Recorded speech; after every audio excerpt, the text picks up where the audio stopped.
इस देश के अंदर कावड़िया जगह जगह जल लेकर निकलते हैं सावन के महीने में, तो उनके ऊपर कहीं एक कंकर तक भी बरसाया नहीं जाता, जबकि उनके ऊपर मस्जिद से फूल की बरसात की जाती है।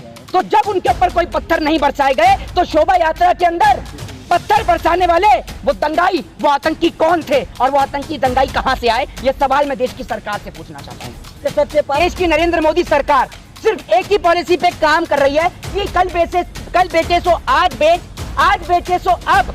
सरकार अगर चली गई तो देश बेचेगा कब? सिर्फ हमारे देश की मोदी सरकार इसी पॉलिसी पर काम कर रही है। मणिपुर की हिंसा ने इस देश के अंदर इंसानियत और मानवता को शर्मसार करके रख दिया।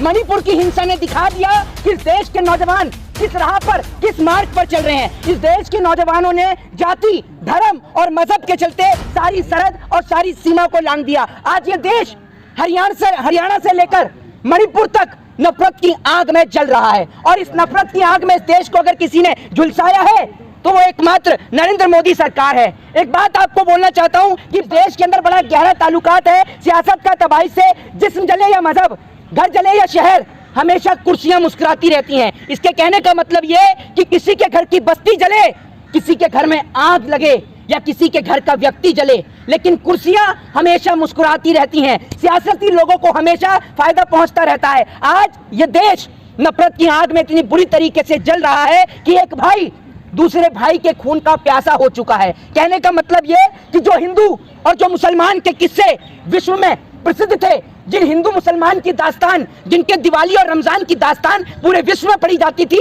वो आज दोनों एक दूसरे के खून के प्यासे हो गए। आखिर ऐसा क्यों?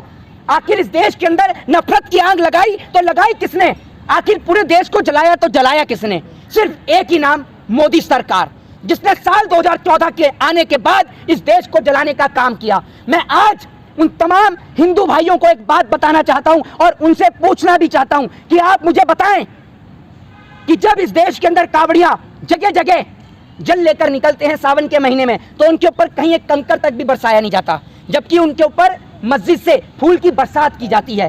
तो जब उनके ऊपर कोई पत्थर नहीं बरसाए गए तो शोभा यात्रा के अंदर पत्थर बरसाने वाले वो दंगाई, वो आतंकी कौन थे और वो आतंकी दंगाई कहां से आए, ये सवाल मैं देश की सरकार से पूछना चाहता हूं। सत्यपाल मलिक कह रहे हैं कि राम मंदिर पर भी हमला हो सकता है 24 से पहले। क्या उसी का ट्रेंड ये सब हो रहा है? देखिए, मैं आपको एक बात बता दूं कि मोदी सरकार अपनी कुर्सी पाने के लिए किसी भी हद तक गिर सकती है।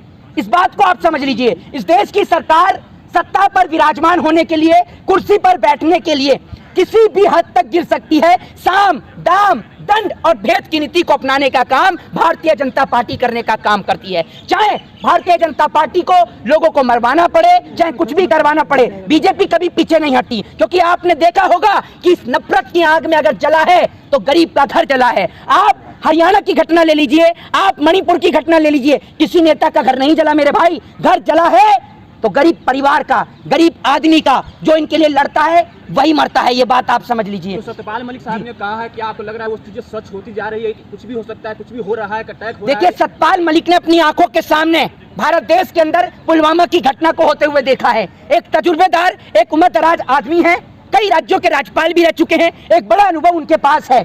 सरकार के खिलाफ बगावत कर रहे हैं आज इसलिए क्योंकि आज उनका जमीर जाग चुका है। और आज सत्यपाल मलिक का नहीं, पूरे देश के जितने भी जाट हैं उन्होंने जिम्मा ले लिया है इस देश को बचाने का। मैं आपको एक बात बता दूं, हरियाणा में दंगा हुआ तो उसको रोकने के लिए जाट सामने आए। आपने देखा होगा जिस तरीके से खाप पंचायत के प्रधान और मां खाप पंचायत के कोऑर्डिनेटर डॉक्टर ओम प्रकाश धनखड़ ने जिस तरीके से कहा है कि मेवाती हमारे भाई हैं और हम उनके ऊपर एक बूंद अत्याचार नहीं होने देंगे और जाट समाज के लोग इस हिंसा में शामिल नहीं होंगे, ये हिंसा प्रायोजित है। ये बात मैं नहीं, ये बात खाप पंचायत के कोऑर्डिनेटर डॉक्टर ओम प्रकाश धनखड़ जी ने ये बात कहने का काम किया है। मोहित शर्मा, राम मंदिर जो है पूरे 100 करोड़ हिंदुओं का आस्था का सवाल है जी, तो इस ऐसे बयान देना इस देखिए, राम लोगों की आस्था का प्रतीक मोदी जी के आने से पहले भी थे, और अगर जब मोदी जी नहीं रहेंगे तब भी लोग, राम जो है वो लोगों की आस्था का प्रतीक बने रहेंगे। मैं आपको एक बात बता दूं कि राम मंदिर लोगों की आस्था का प्रतीक था, है और सदैव बना रहेगा। ठीक है ना? जिस तरीके से भाजपा ने राम जी के ऊपर कब्जा करने का काम किया है, तो सत्यपाल मलिक ने जो ये बात कही है, क्या पता उनके कहने से अब भाजपा राम के नाम पर वोट ना मांगे।